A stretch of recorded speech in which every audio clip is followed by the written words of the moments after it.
नमस्कार दोस्तों, education technology ज्ञान चैनल में आपका स्वागत है। आज आपको इस वीडियो में बताया जाएगा एप्सन प्रिंटर के बारे में। तो मैं PLQ20 के बारे में बता रहा हूँ।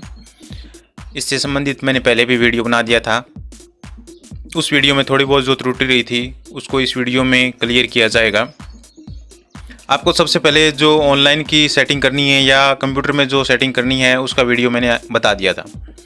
अभी ऑफलाइन कैसे सेटिंग करनी है वो बताता हूँ।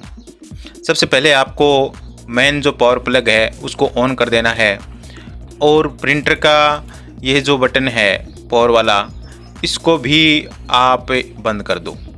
ठीक है, ये जो है इसको भी आप बंद कर दीजिए। बंद कर दिया आपने, आप रेडी हो।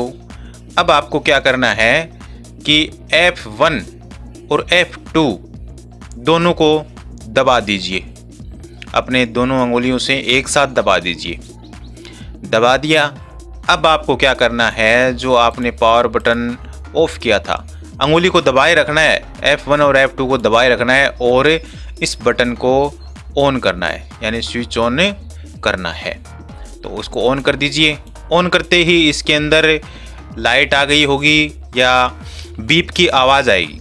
जब तक बीप की आवाज़ नहीं आती है तब तक इसको दबा के रखना है। पावर भी चालू रखना है और बीप की आवाज़ बंद हो जाती है तो उसके बाद इसके अंदर आपको A4 वाला पेपर जो है वो डाल देना है।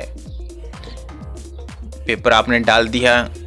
अब यहीं से शुरुआत होती है हमारे पेपर की सेटिंग्स कैसे करनी है।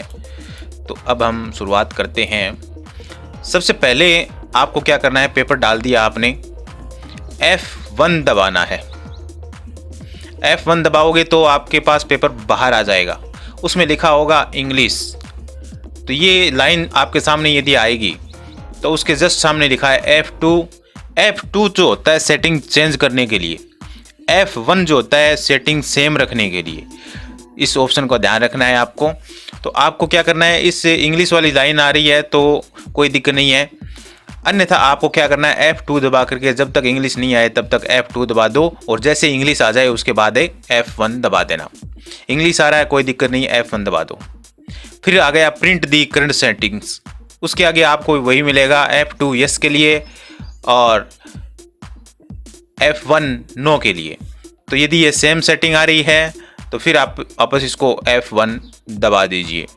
फिर आगे वाला पेज आ जाएगा F2 का, फिर F1 और सेटिंग मेन्यू के तक आ जाएगा और इसके आगे ऑप्शन से मिलेंगे।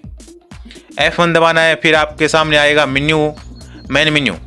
इसके आगे कस्टम सेटिंग्स जब तक नहीं आए तब जैसे आप F1 दबाते हो, मैं यदि कॉमन सेटिंग आ जाता है ठीक है, अन्यथा आप F2 दबाइए। ठीक है, F2 दबाओगे तो उसमें जो भी चेंजिंग है वो चेंजिंग होकर आएगी और जैसी कॉमन सेटिंग आ जाए तो F1 वापस दबा देना। दोबारा F1 दबाओगे तो हाई स्पीड ड्राफ्ट आएगा। तो उसके बाद में इसके सामने जस्ट आना चाहिए ऑन। यदि ऑन नहीं आ रहा है, ऑफ आ रहा है, तो आप F2 दबाओगे तो ऑन हो जाएगा। ऑन होते ही आप F1 दबाइए। फिर ये IF मोड आएगा। इसके आगे लिखा होगा USB। यदि आपके सिस्टम में कुछ दूसरा आ रहा है तो F2 दबाओ जब तक USB नहीं आता है। तो इस प्रकार से इसकी जो सेटिंग्स है वो आपको करते जाना है और जो जैसे जैसे बता रहा हूँ वैसे वैसे आप करते जाओ। फिर आगे ऑटो वाला आएगा, इसके आगे 10 आना चाहिए। यदि 10 के अलावा कुछ और आ रहा है तो F2 दबाओ और यदि 10 आ गया तो F1 दबा दो। फिर उसके आगे वाला है, जब तक ऑन नहीं आए तब तक F2 दबाओ, ऑन आ गया तो F1 दबा दो। पहली बार में यदि ऑन आ गया तो F1 दबाओ। यदि ये सेटिंग सेम आ रही है, जैसे ऑटो है, 9600 है, 8 है, नॉन है, ऑन है, वर्टिकल है, ये जैसी सेटिंग आपके सामने यदि आ रही है तब तो F1 दबाते रहो। और इस सेटिंग में कहीं पर भी यदि ऊपर नीचे आ रहा है तो F2 के द्वारा उसको चेंज करो, अन्यथा आपका प्रिंटर जो है वो नहीं चलेगा।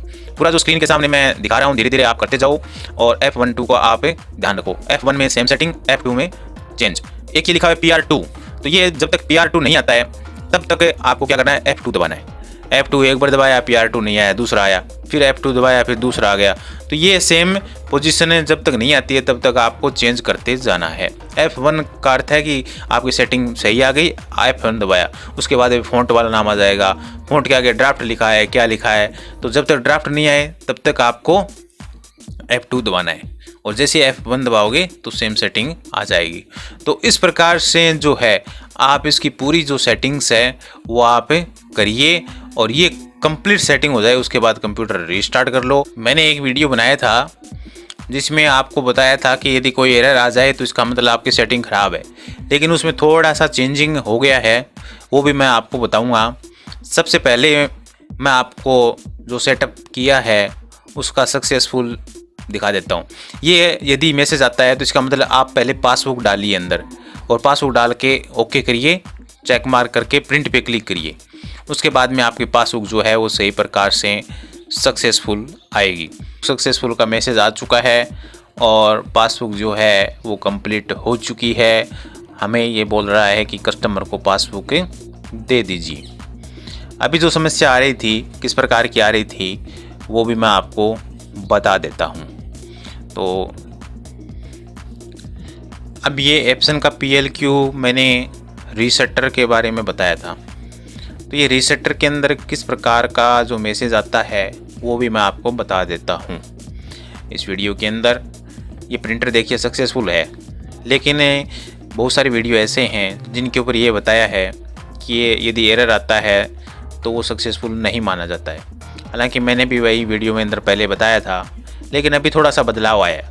इसमें जैसे ही हम 4 पे क्लिक करते हैं तो ये आता है एरर D फॉर मोड। ठीक है, यदि ये एरर आता है तो कोई दिक्कत नहीं है, आपका प्रिंटर जो है बिल्कुल सही है, कनेक्ट है। तो इस प्रकार का एरर यदि आ जाए तो आपको उसके चक्कर में नहीं पड़ना है, उस एरर को जो है इग्नोर कर देना है। इसके चक्कर में पड़ोगे तो आपकी सेटिंग जो है वो सारी ख़राब हो जाएगी। तो इस प्रकार से आप चेक कर सकते हो इस सॉफ्टवेयर का उपयोग करके। यदि ये एरर आ रहा है तो कोई दिक्कत नहीं है, बिल्कुल सही है आपका प्रिंटर, आपको कोई छिड़कानी करने की ज़रूरत नहीं है। तो सूचना अच्छी लगी तो चैनल को सब्सक्राइब करें, लाइक करें और शेयर करें।